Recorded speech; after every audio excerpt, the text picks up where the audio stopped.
बुलेटिनमध्ये आपलं स्वागत करते आणि आठवड्याच्या बुलेटिनच्या सुरुवातीलाच बातमी महागाईची आहे। कारण अर्थात पेट्रोल डिझेलच्या दरात आठवड्याच्या पहिल्याच दिवशी चौथ्यांदा दरवाढ आहे। पेट्रोल 2.61 पैशांनी महागलेले आहे। 2 रुपये अधिकची वाढ पेट्रोलमध्ये, तर डिझेलही 2.71 पैशांनी महागलेले आहे। सर्वसामान्यांच्या खिशाला कात्री बसताना दिसते। आत्तापर्यंतचं आपण पाहिलं तर टप्प्याटप्प्यानं पेट्रोल डिझेलमध्ये दरवाढ होताना दिसते। 12 दिवसातली ही चौथी दरवाढ आहे।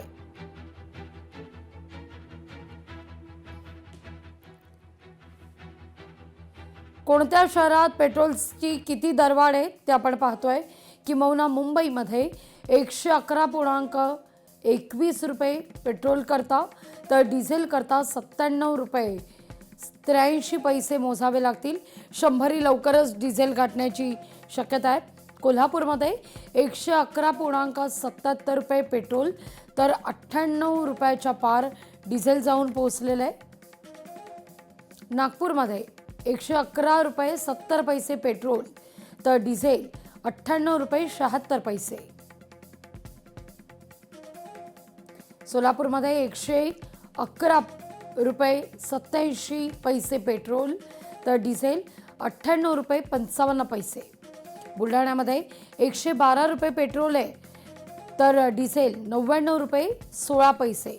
100 जवळ डिझेल पोहोचताना दिसतंय।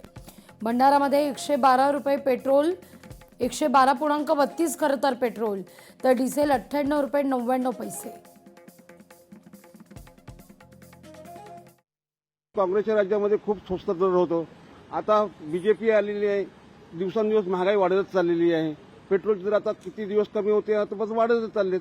त्याच्यामुळे पब्लिक मला गाडीवर सर्व त्रस्त झालेले आहेत। त्यासाठी काही करू शकत नाही। हे सरकार असंच आहे, याच्यापुढे पण महागाई वाढतच राहणार। यांचा विचार 125 रुपये न्यायचा आहे। आता हे 3 दिवसात 4-5 रुपये वाढले। 103 रुपये होते, आता 3 दिवसात 111 रुपये झाले, 112 रुपये झाले। पब्लिकला परवडणार नाहीये।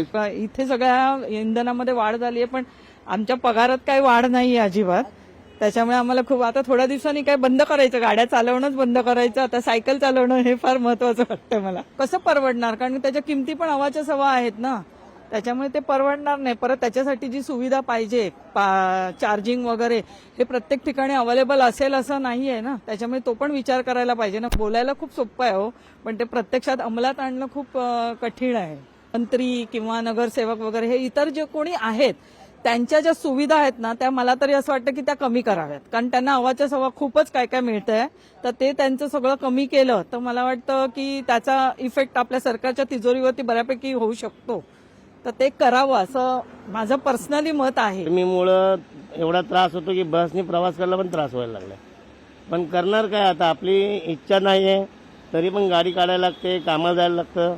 कामाला नाही गेलं तर खाणार काय आपण। आणि महागाई एवढी वाढली की आता एक जण नाही 4 जण जरी घरातली कामं करायला लागले तरी पण घर चालत नाही आता। लोकशाही मराठी ऐका, पहा, जागरूक रहा।